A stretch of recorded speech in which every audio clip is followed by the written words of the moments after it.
আসসালামু আলাইকুম রহমতুল্লাহ বারাকাতু। কেমন আছেন সকলে? আশা করি সকলে ভালো আছেন। আলহামদুলিল্লাহ আমি অনেক ভালো আছি।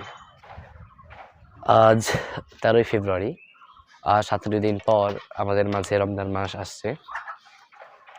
জীবনে অনেক রমজান গেছে, আরও রমজান আসবে ইনশাআল্লাহ।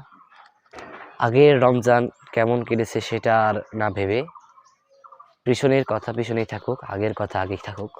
সামনের দিকে যে রমজান আসছে আর ১৭ দিন পর, এই রমজান নিয়ে ভাবুন, ভালো পথে থাকুন। এই রমজান হতে পারে আপনার জীবনের সর্বশেষ রমজান। সেহেতু রমজানের প্রতি শ্রদ্ধা রাখুন। রমজানকে স্বাগত আমরা জানাচ্ছি। আমাদের মাঝে রমজান মাস ৭ দিনের ভিতরে আসবে আলহামদুলিল্লাহ। আল্লাহ তাআলা যেন আমাদের সকলকে ৩০টি রোজায় রাখার যেন তৌফিক দান করে, সকলে বলে আল্লাহুম্মা আমিন।